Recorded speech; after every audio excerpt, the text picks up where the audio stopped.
Okay, good morning, everyone. Welcome to Wednesday morning rounds. We have a full schedule this morning, so we're going to get started. It's my pleasure today to introduce three of our first-year cardiology residents who have kindly agreed to present some of the recent trials from ACC. Just a disclaimer, we do have an upcoming round in June dedicated to the DANGER trial, looking at the use of Impella in patients presenting with an acute MI and shock. And we're going to spend a whole hour talking about that trial later on. So we're not going to talk about that trial today. But today we're going to talk about three other trials that were presented at ACC. I've asked each of our residents to present for about 15 minutes, and then we'll take about 5 minutes for questions, and we're going to try and get through three trials in the next hour. So it's my pleasure today to introduce Dr. Kayleigh Maxwell, who's going to present the EMPACT-MI trial, followed by Dr. Shihab Sarwar, who's going to do the REDUC-AMI, and then Dr. Arjun, I got to get your last name correct here, Sharma, who's going to do the RELIEVE-HF trial. So thank you so much to the residents for doing this, and we look forward to your presentations this morning.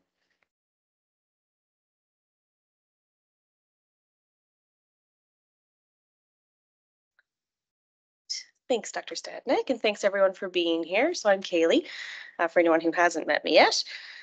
Lucky you. So I'm going to be talking about EMPACT-MI. So this was published in the New England Journal just in April this year. Just a bit of background before we dive into the trial.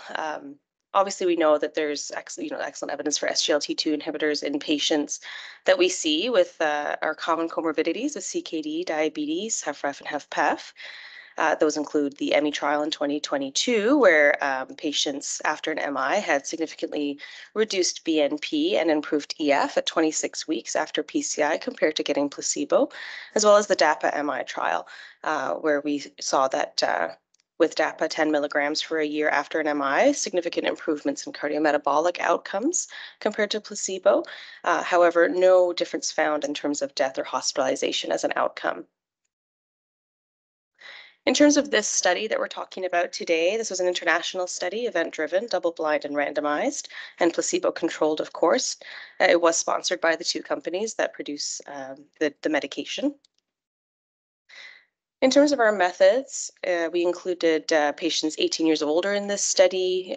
They had to be hospitalized with an acute MI within 14 days prior to being randomized, and either had to have a new reduction in their EF or symptoms of congestion that required treatment. They, on top of that, had to have an additional enrichment factor, they called it, but essentially another risk factor, which are listed there. And our exclusion criteria in this study were essentially known heart failure or already taking the medication. So for our visual people in the crowd like myself, this was our kind of enrollment strategy pattern there, where patients with no prior history had an MI, either had symptoms or a reduced EF on either echo, CT, or MRI, and then had an additional risk factor on top of that.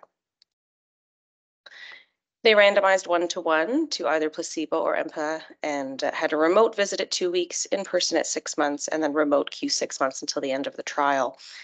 In terms of the endpoints, it was a time to first event analysis for the primary endpoint, which was a composite, which we'll talk about the importance of that when we get to the results. For hospitalization for heart failure or death from any cause. And then there were 3 secondary outcomes, including the number of hospitalizations for heart failure, non-elective hospitalizations for any cardiovascular cause, or for MI. And again, just for our visual learners, this is the kind of pattern of events throughout the follow-up, primarily remote and phone follow-up, as you'll see, given the widespread nature of the trial. 85% power, pretty standard, two-sided error was 0.05. It was an intention to treat analysis, and they did a hazards model, Cox model, for the statistics. If there was no primary endpoint achieved or noted, then they were censored. And it was tested in a hierarchical manner, so starting with the primary endpoint and then the the secondary endpoints where they tested the first two at the same level and then the next two together. So in terms of their supplementary tables showing the actual enrollment and numbers, over 6,000 patients were screened for eligibility. And then out of that, 6,522 were randomized at a 1-to-1 ratio to placebo and to EMPA. At the end of exclusions for either adverse events, loss to follow-up, non-compliance, refusal to continue, etc., we ended up with about 3,200 in each group. So this trial ran from December 2020 to March 2023. It was widespread, as I mentioned, over 451 sites, 22 countries, and about 3,200 in each group. Vast majority had an LVEF less than 45%, and about half of the patients were 65 or older.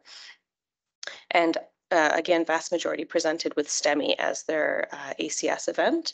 Vast majority for sure had revascularization, which is just highlighted here in our table 1. So things to point out: common problem with many trials in cardiology, quite a low percentage of female participants, and vast majority were white.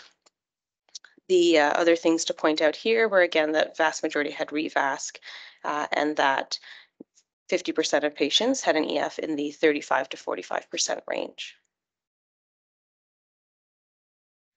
Trial was stopped early in about 21% of patients in the EMPA group and 22% placebo group, but the vast majority were actually followed until the end of the trial with a follow-up of median of 17.9 months. In terms of our results, the primary endpoint, so as a reminder, first hospitalization for heart failure or death from any cause, occurred in 8% in the EMPA group and 9% in the placebo group, and as you can see, was not statistically significant. In terms of a first hospitalization for heart failure alone, though, that occurred in 118 patients in the EMPA group and 153 in the placebo group. And as you can see, that hazard ratio is 0.77 with a confidence interval that is just below 1. Death from any cause, however, was not significantly different between the two groups. So as you can see here, when we combine the composite for the primary endpoint, we don't really see a significant difference. But when we look at the actual causes of death, they look to be the same between the EMPA and the placebo group in terms of percentages, vast majority being of a cardiovascular nature. And here we can see that when we separate the primary endpoint into first hospitalization for heart failure, we do see a significant discrepancy with the EMPA group doing better in that regard versus death from any cause, no difference being noted there. In terms of the subgroup analysis for the primary endpoint, you can see that the only hazard ratio that was significant in the subgroup analysis was being male. And all of the markers pointing to the left of the screen would indicate that EMPA is better. And as you can see, they're all slightly to the left of the midline, but not statistically significant, unfortunately. In terms of the secondary outcomes, as you can see, none of these were significant with regards to their confidence interval in terms of the rate ratio. So overall, no significant differences found in the number of hospitalizations when combined with death from any cause for similar reasons as the primary endpoint. The total number of hospitalizations for heart failure, similarly to the first presentation hospitalization for heart failure, was significantly different between the EMPA and placebo group. And so that was the only, as you can see highlighted here, the only two endpoints that were statistically significant in favor of EMPA were related to hospitalization for heart failure, either first or total. Safety outcomes were similar between the two groups. About 3.8% had adverse events in each group that required termination of the trial. Very low rates of acute kidney injury in both groups. And in terms of some other safety points of interest, ketoacidosis and hypoglycemia, very low rates between the two groups as well. So they concluded in this study that EMPA did not lead to a significantly lower risk of the composite primary endpoint. than placebo for patients who present with an acute MI with an increased risk of heart failure. And so just some brief discussion points. Why was there no difference? Likely related to the fact that deaths were similar between the two groups and composed 52% of the primary endpoint events. Other discussion kind of points to bring up would be that patients were enrolled quite soon after MI, so within 14 days. So potentially there's a confounding impact from several other mechanisms of mortality that aren't necessarily going to be beneficially impacted by an SGLT2 inhibitor. Overall, there were quite low rates of primary endpoint events, which is good.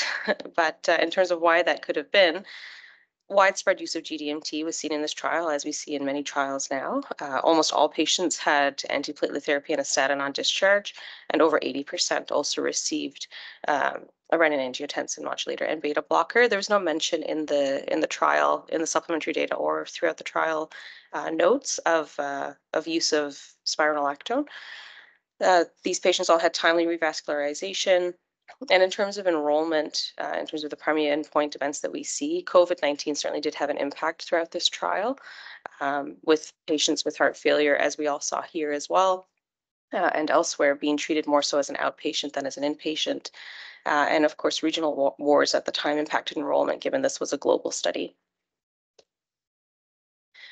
In terms of timing of the EF assessment, patients with a lower EF or volume overload signs and symptoms of congestion, which impacted their randomization and enrollment, may have had myocardium that was stunned in the setting of STEMI, for example, in which the majority had early revascularization. And so in terms of reassessment of the LVEF, that might have been an interesting thing to look at in these patients prior to discharge, for example, prior to initiation of these medications on discharge.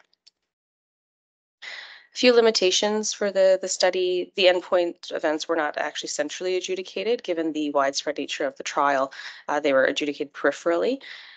Outpatient heart failure events were excluded, which we know have a significant impact on morbidity and mortality for our patients. And as mentioned earlier, there was a lack of representation of minority groups as well. So I just put this here just to generate some discussion. So who do we give an SGLT2 post MI? Dr. Butler, the author, senior author on this paper, stated at the TCT MD article that NSTEMI patients are the ones that he would be most keen to use this therapy for early in, whereas STEMI patients with normal ES likely wouldn't benefit. And so in terms of when, essentially, again, eliciting that point of myocardial stunning and reassessment of the EF following the event, suggested reassessing the EF after 5 to 7 days and then considering starting before discharge. So the bottom line being, there was not a significant impact on the primary outcome with empagliflozin after an acute MI. However, there was a significant impact on reduction in admissions for heart failure, which we all know can have a significant impact for a patient's quality of life, but also on the hospital system as a whole. That was rapid fire EMPACT-MI, but we've got lots more to talk about. So just briefly, any thoughts or questions, discussion?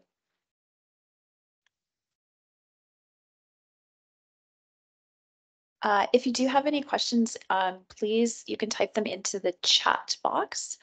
If we don't have questions right now, maybe we'll move on to the next presentation and Perfect. we can come back to it just to make sure we get through everybody's presentation. Sounds Thank good. you, Kayleigh. Thanks, everybody.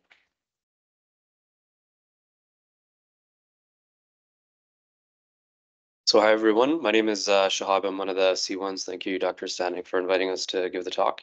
So I'll be presenting the RELIEVE-HF study. So that's short for Reducing Lung Congestion Symptoms Using V-Wave Shunt in Advanced Heart Failure. So this study itself has yet to be published in a peer-reviewed journal, but they did present the results of the randomized controlled trial in ACC 2024.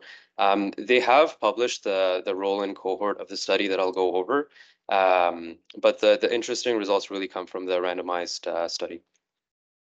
So just some rationale and background regarding this study. So So this is the study is based on the principle that elevated left atrial pressure with pulmonary venous congestion is one of the features that characterizes heart failure.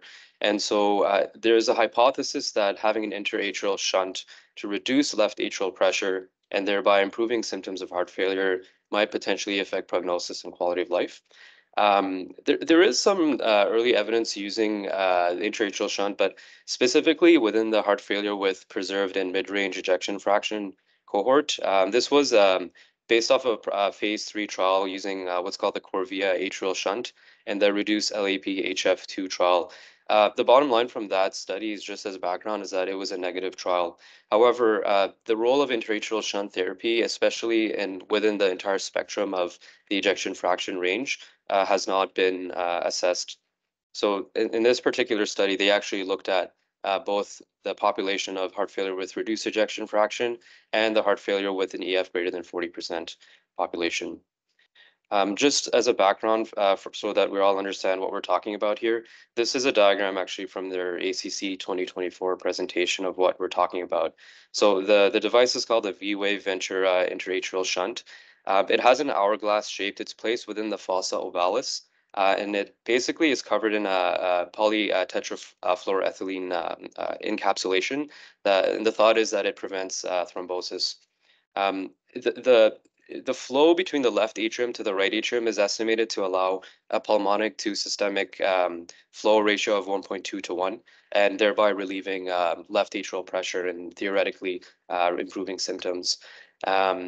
And so the thought is that the way that it's hypothesized to work is that the hourglass shape actually helps entrain blood through the Venturi effect from the left atrium into the right atrium.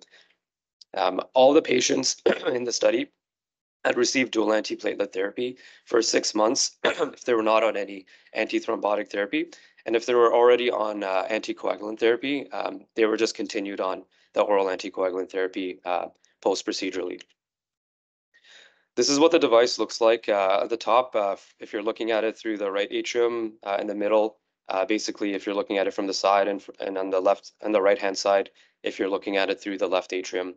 The image below is, again, this is from the open label cohorts publication. This is just a TE showing what it would look like on color. So in terms of the design of the study, so this was a double-blind, randomized, placebo sham-controlled trial. It was multi-center. The population that they looked at, and I'll go over in a bit more detail, was a symptomatic heart failure patient with any ejection fraction. And the intervention was implantation of the V-Wave Ventura interatrial shunt.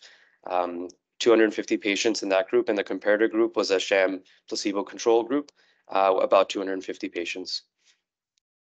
So they looked at several outcomes here. In terms of the primary safety outcome, they looked at a composite that they called MACNI, which was a composite of all-cause death, stroke, systemic embolism, need for open cardiac surgery, or major endovascular surgery, and that's within 30 days.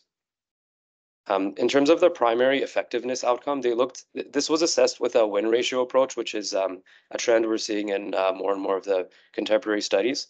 And this, it looks at it in a hierarchical way, looking at all-cause death, cardiac transplantation or LVAD implantation, heart failure hospitalization, outpatient worsening heart failure events, and a change in a quality of life assessment score with a KCCQ. As a pre-specified secondary outcome assessment, they looked at the same things minus the quality of life, specifically stratified by ejection fraction less than 40% or greater than 40%. With respect to the inclusion criteria, this study included the spectrum of heart failure patients. So this is both the ischemic and non-ischemic population that had to be documented to have heart failure for at least 6 months. They also had to be NYHA 2, 3, or ambulatory 4, despite maximally tolerated class 1 GDMT medications and cardiac rhythm management device therapy.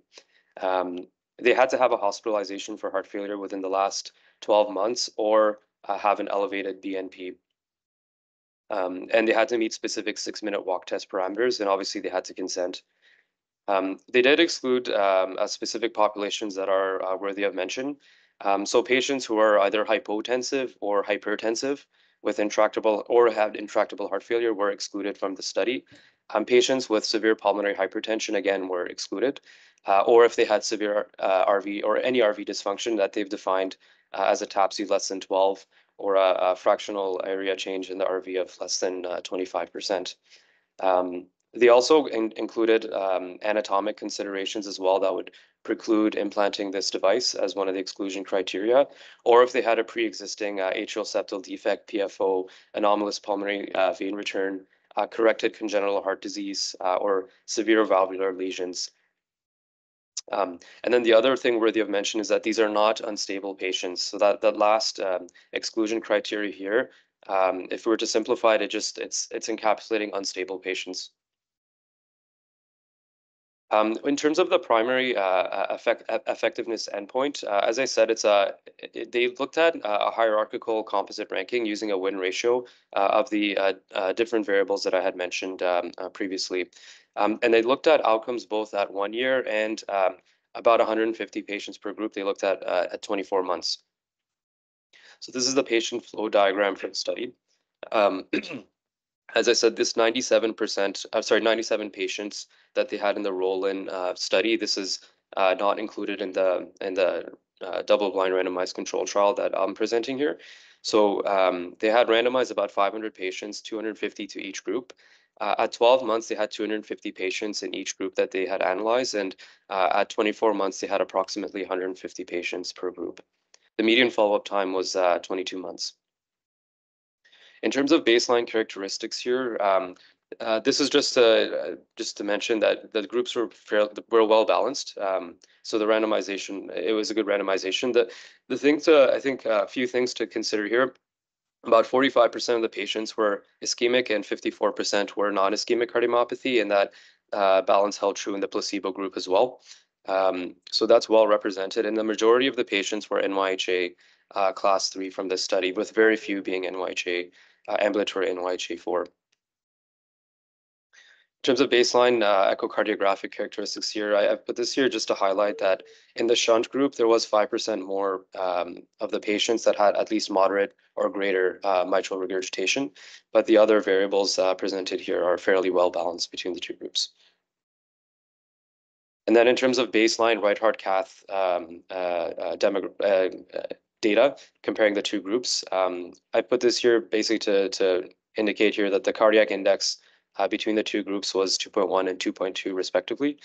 But otherwise, again, between the two groups, fairly well balanced. So just briefly talking about the safety endpoint, I mean, the results that they present here are it's almost unbelievable. 0% of the MACNI endpoint in the device group compared to the shunt group. This held true at 2 years. So I'm not sure if it's just the way that they looked at the adverse events endpoint, but none of the patients had what they had defined as a safety endpoint. Now, looking at the primary effectiveness endpoint using the win ratio, so this again is a slide from their ACC presentation. If we just look at the win ratio, looking at all the patients pooled together, which was their primary endpoint, the study is actually negative. The win ratio was 0.86 with a p-value of 0.2. But if we look at this again, this is just a pictorial representation of the results I just showed. On the left here, this is the composite of the primary endpoint at 24 months. There's no difference between the placebo or the shunt group. In terms of the quality of life questionnaire, both placebo and the shunt group showed some improvement upfront, and then that benefit was maintained after 1 month after randomization, again, in both groups. However, the interesting aspect of this trial actually comes when you look at the subgroup. So when we look specifically at the win ratio approach with the ejection fraction greater than 40% group, the win ratio seems to indicate that there's actually the placebo group had benefit over the shunt group. In other words, the shunt group partially might be imparting harm. So the win ratio was 0.61, and that was significant. I'll go in a little bit more detail in the next subsequent slide here, but when they specifically looked at cardiovascular events stratified by ejection fraction, so a few things worthy of mention. One, In the ejection fraction group greater than 40% at 2 years, there tended to be more cardiovascular events in the shunt group as opposed to the placebo group. Whereas if you looked at the ejection fraction less than or equal to 40%, it seemed to show that there was some benefit actually in the shunt group. When you break it down into the specific cardiovascular events, so looking at all-cause death, it seemed to be actually higher in the shunt group with the mid-range or preserved ejection fraction group, as well as hospitalizations for heart failure. As opposed to when we compare that to the ejection fraction less than 40% group, we actually see that there, the event rate was very low for LVAD and heart transplant, but there seemed to be less in the shunt group, and there seemed to be less hospitalizations for heart failure in the shunt group and the reduced EF group. This is a pictorial representation or graphical representation of that same information. So you can see here that when we look at cumulative cardiovascular event rates, with the ejection fraction group less than 40%, we see that there is a significantly less number of events compared to the placebo. And when we look at the ejection fraction group greater than 40%, there seems to be greater events. I really like this diagram because so this diagram is showing the cardiovascular event rate of the shunt group versus the placebo as a function of ejection fraction, and I think this is part of their they're painting a story here where the lower ejection fraction group actually seems to show benefit. Anything below the green line indicates benefit. Anything above indicates harm with the shunt. And as you increase in the ejection fraction, there tends to be a signal towards harm for the patient and those that receive the intra-atrial shunt. So to summarize the results of the study here, so one of the big takeaways here was that the intra-atrial shunt procedure was safe with 0% reported MACNI rate.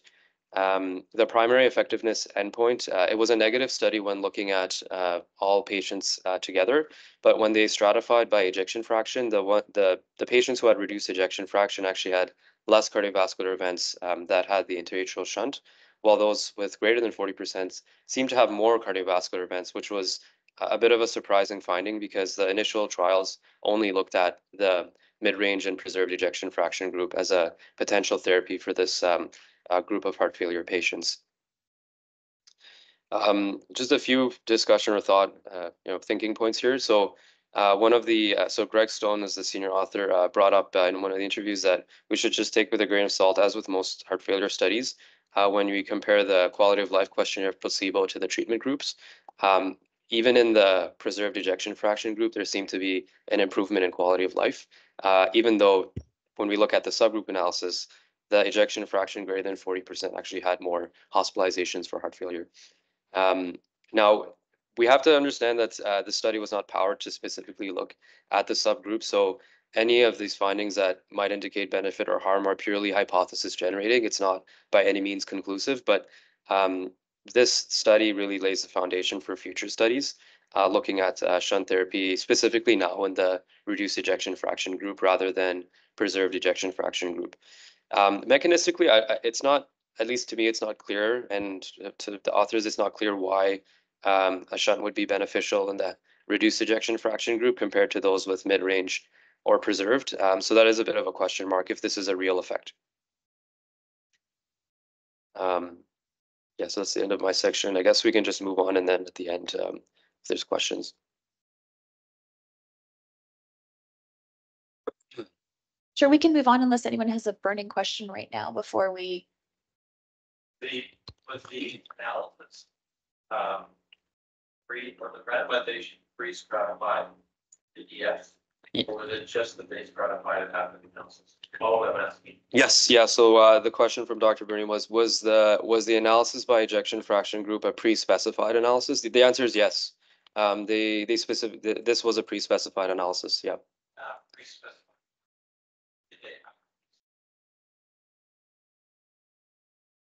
Yes, they did. Yes, they did. They intend, yeah, because they wanted to have enough patients within the ejection fraction groups to be able to do that analysis. Yeah.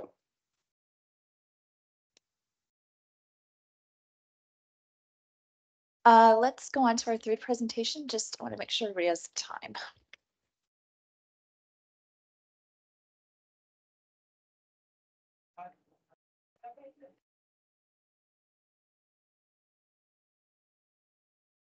All right, so for people who haven't met me, I'm Arjun, one of the other C1s here. I'm just going to be chatting about the last of our 3 trials, which is the REDUC-AMI trial. So similar to EMPACT-MI, this was published synchronously in the New England Journal as it was presented as a late-breaking trial at ACC. So the full title of the trial is Beta Blockers after MI and Preserved Ejection Fraction. Just to look at some background before we jump into the trial itself, we have plenty of historical data that suggests a benefit to beta blockers following myocardial infarction. That being said, a lot of this data is old, and because of the changes in cardiovascular care over the past few decades, it primarily includes patients with large infarct sizes and result in LV systolic dysfunction. In addition, that data predates the current era of primary PCI, timely revascularization, but also other diagnostic tools like high sensitivity troponin and other therapeutic tools, essentially modern GDMT. And so in the current era, we really have a lack of conclusive data examining beta blockers in both the current day MI patients outside of the heart failure sphere, but specifically looking at patients with preserved EF. And of course, we have data from the preserved heart failure groups of patients that shows that beta blockers don't have the same benefit. More recently, we've had several observational studies and meta-analyses that actually have shown conflicting results, with some suggesting that there is a benefit and others suggesting no benefit. But if we look at the guidelines, most of our current AHA and ESC guidelines looking at the treatment of STEMI and NSTEMI still suggest that we should be moving forward with beta blockers in these populations. So looking at the AHA STEMI guidelines from 2013, there's a clear class 1 recommendation for beta blockers. In the NSTEMI guidelines, the same thing exists.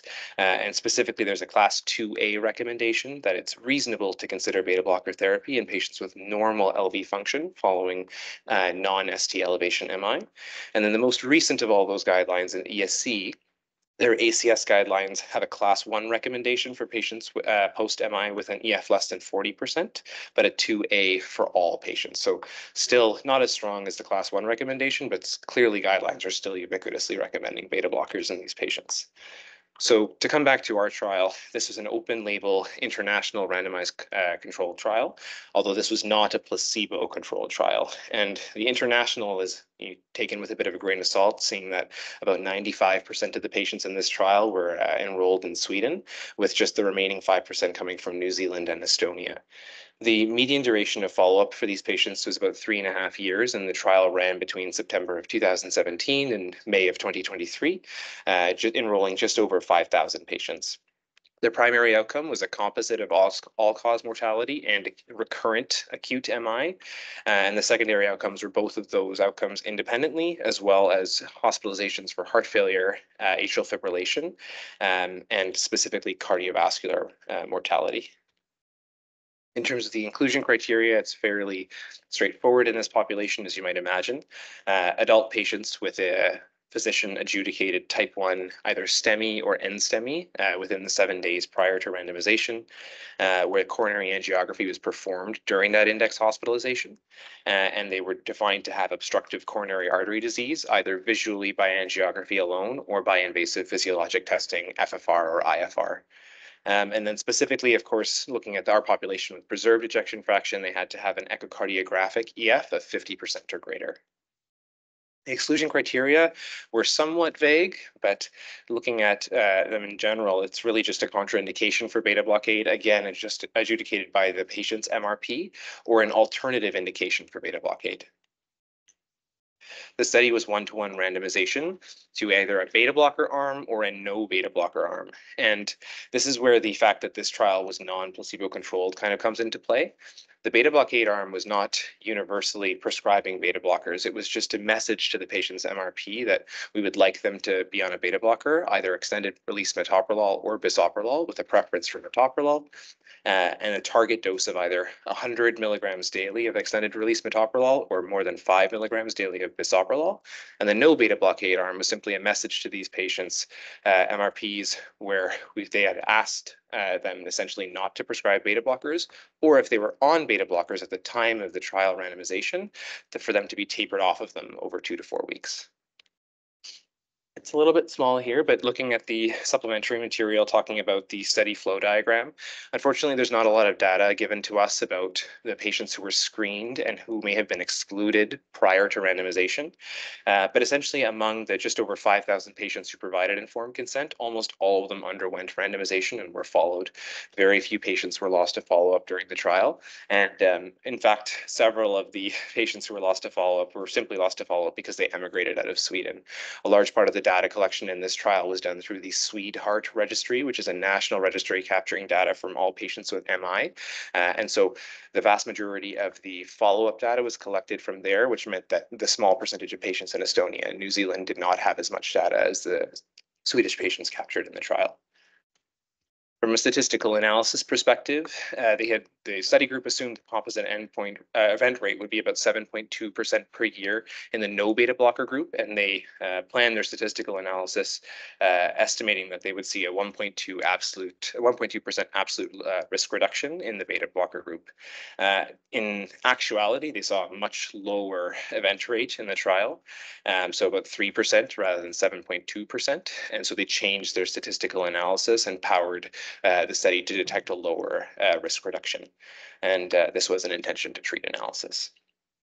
From a demographics perspective, looking at their table 1, we see a few things of note here. As Kayleigh mentioned in the EMPACT-MI trial, this trial was unfortunately limited by a similar issue of enrolling very few female patients.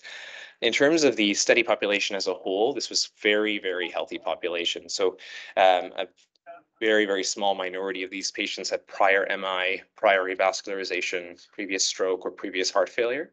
And it's important to note that this was, by and large, not a STEMI trial. Only 35% of these patients actually had ST segment elevation, and as a result, this is predominantly an N-STEMI population. In terms of how they were managed in hospital, the vast majority of these patients were revascularized, and in terms of their revascularization, 95% of them had PCI. In terms of their actual diagnosis of coronary disease, just over half of these patients had single vessel disease, with about 25 to 26% having two vessel disease, and just 15% of them essentially having either left main disease or triple vessel disease. In terms of the medications at discharge from hospital, almost all of these patients were on dual antiplatelet therapy. You can see here, 96% of the beta blocker arm was actually on a beta blocker, and somewhat strangely, 10% of the no beta blocker arm was actually on a beta blocker. Again, because this was not a placebo-controlled trial. Almost universally, these patients were on a statin, and again, just 7 to 8% of these patients were on a diuretic at discharge. As I had mentioned earlier, the majority of these patients did receive metoprolol, and that was by design. The study investigators had sent out to the MRPs involved in sites that were enrolling that they had a preference for extended release metoprolol, but of course, bisoprolol was also a reasonable choice, and adherence was generally good. So looking at following these patients up at 10 weeks and at 12 months, 90.6% of the beta blocker group were still on beta blockers, and then 82% of them at the 1-year mark. And in the no beta blocker group, still we see about 10 to 15% of these patients remained on beta blockers, which does limit our interpretation of the study somewhat, and I'll chat about that soon. In terms of the results, just looking at the actual curves here, you can see both on the left for the composite primary endpoint and tables B and C, looking at those individual components of the composite endpoint, this was a negative trial. Essentially, in every way you can slice it up in all of the subgroup analysis, and I'll take you through those in a second. But there's really no significant difference in the composite primary outcome or any of their secondary outcomes. Looking here, you can see that all of our hazard ratios cross 1 and that our single p-value reported for the composite primary outcome was negative. So essentially, looking through all those supplementary data that I was mentioning earlier, we really don't see any difference in any of their secondary endpoints that I would mention earlier. And just as a reminder, those were hospitalizations for atrial fibrillation, hospitalizations for heart failure, and then cardiovascular mortality as well. There were no dose-dependent effects established, and I'll show you that in a second. And then similarly, when these patients were followed up at the 1-year mark, their symptoms that were reported in clinic were fairly similar as well. So this was an interesting table from the supplementary appendix looking at patients in the beta blocker group and then essentially splitting them up based on low dose or high dose of beta blockers. And the way they determined that was from their target. So if you were on a dose of extended release metoprolol greater than 100 milligrams per day or bisoprolol greater than 5, you were high dose, and the rest of them would be low dose. And so if the text is a little bit small here, the green line is low dose and the blue line is high dose, with the red being no beta blocker. And again, there's no significant difference here, although it is a secondary analysis. In terms of the symptoms reported, this is a stacked bar graph essentially looking at NYHA class and CCS class for both angina and dyspnea. And again, looking at all these patients, both at the 10-week mark and at the 1-year mark, there's really no significant differences here, with the caveat that this data is only taken from patients in the Sweetheart registry. But again, that's about 95% of this trial population.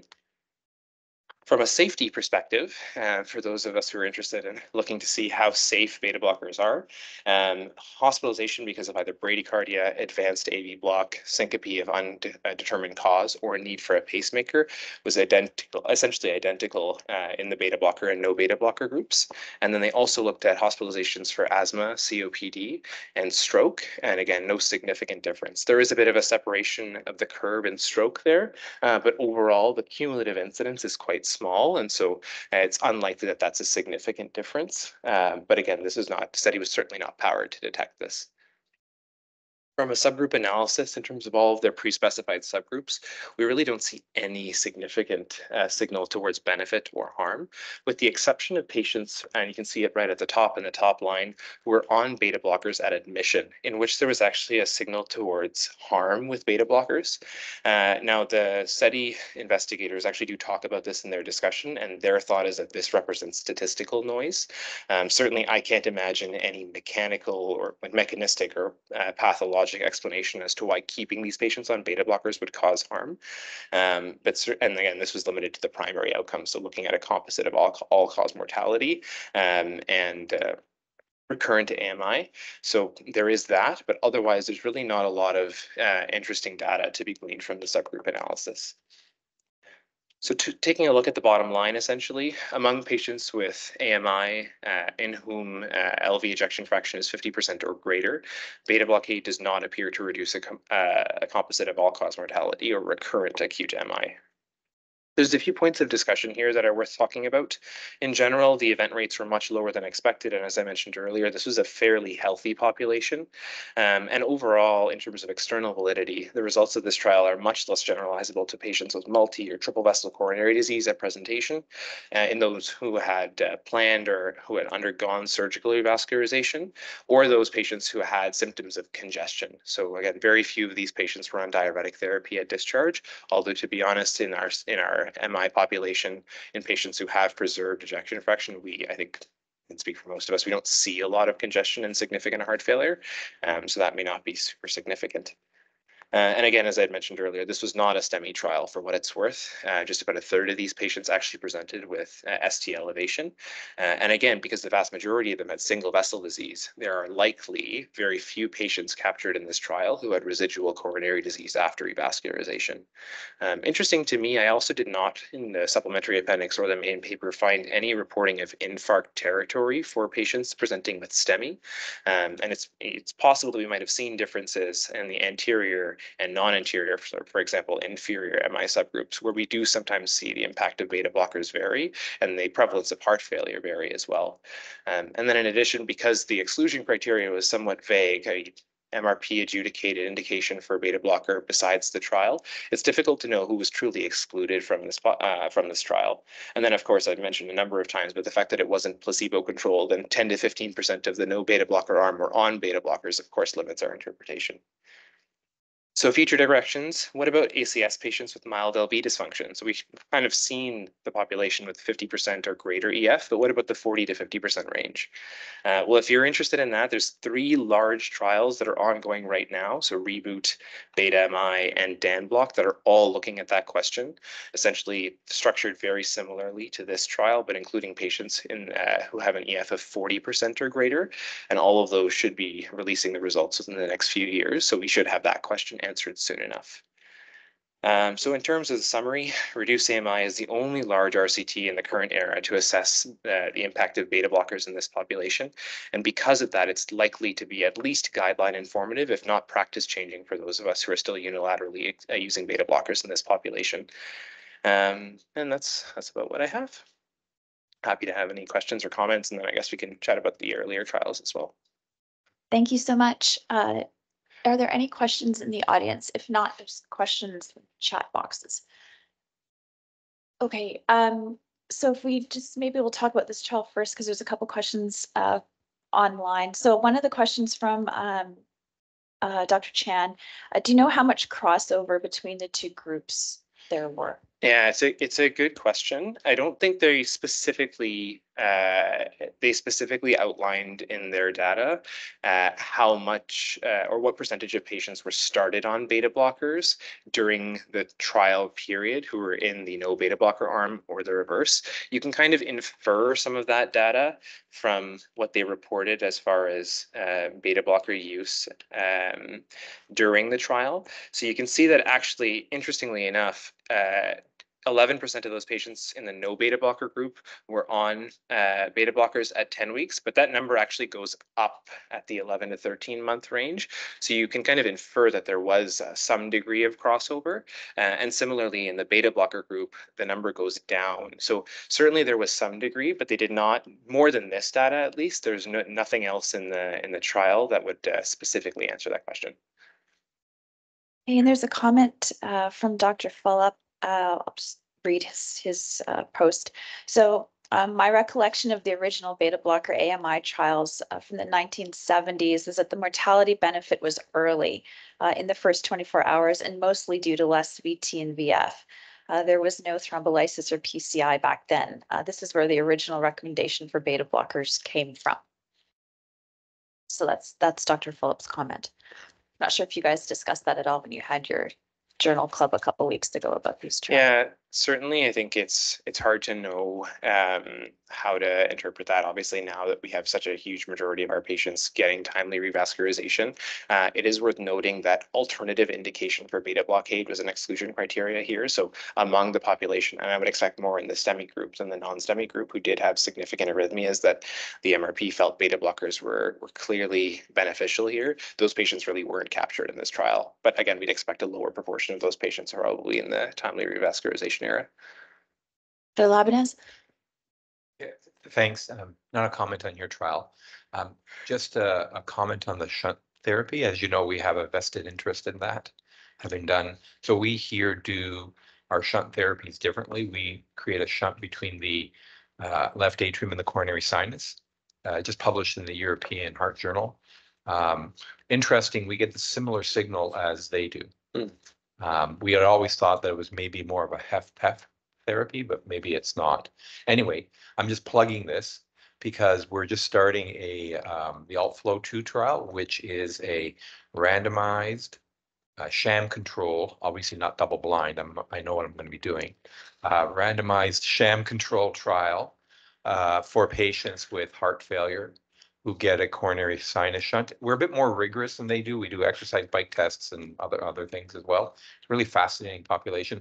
It's simply a plug that if you have heart failure patients with residual heart failure symptoms on maximal medical therapy, we'd love to see them. We're just getting ethics. I think it's done. Bailey Morgan's my research nurse.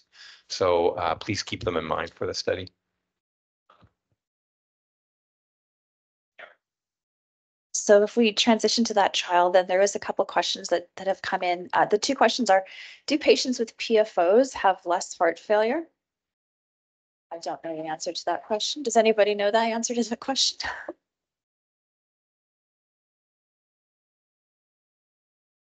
You shouldn't. Yeah. So if anybody knows the answer to that question, please let us know, because I don't know the answer to that question. The other question was, in the patients with an EF of greater than 40% versus those with the lower EF, do we know what the wedge was? I know there's a comment in the baseline wedge in the shunt trial, but I don't know So if it's that's specified between. that's actually a really good question. I think this data might be available when this paper is published in a peer-reviewed journal. They might actually include this more granular data in their probably in a supplementary table, but in the tables that we have, I'll just pull it up here, the baseline right heart cath. This is this is including patients with EF less than 40% and greater than 40%. The ACC 2024 presentation, they didn't include right heart cath data that's granular in the sense that they looked at EF less than 40 and greater than 40%. So I don't have the answer for that, but I'm sure that when they publish this paper, they'll have it in a supplementary figure.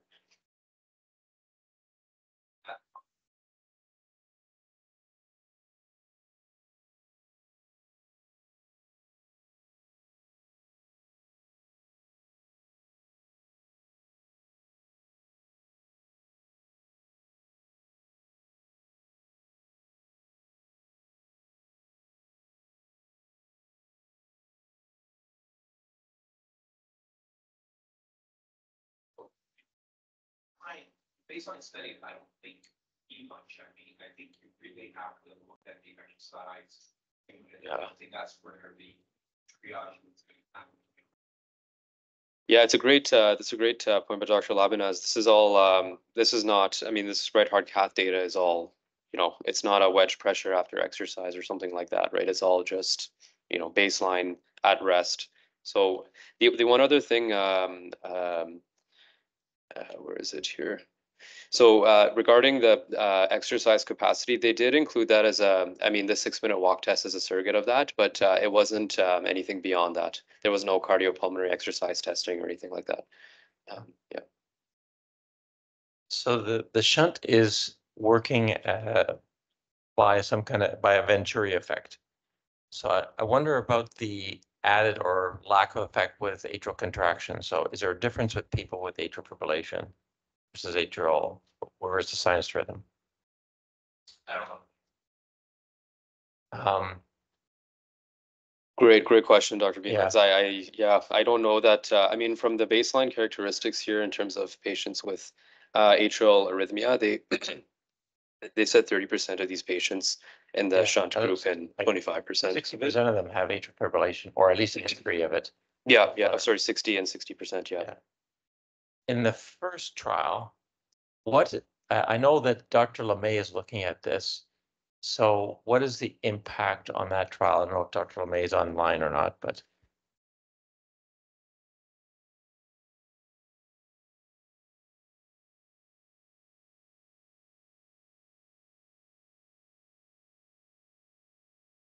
Can you summarize Dr. LeMay's trial? I don't know what his trial is. He's looking at DAPA in acute MI, or is that what he's looking at? In STEMI. Okay. So Dr. LeMay is looking at DAPA in STEMI.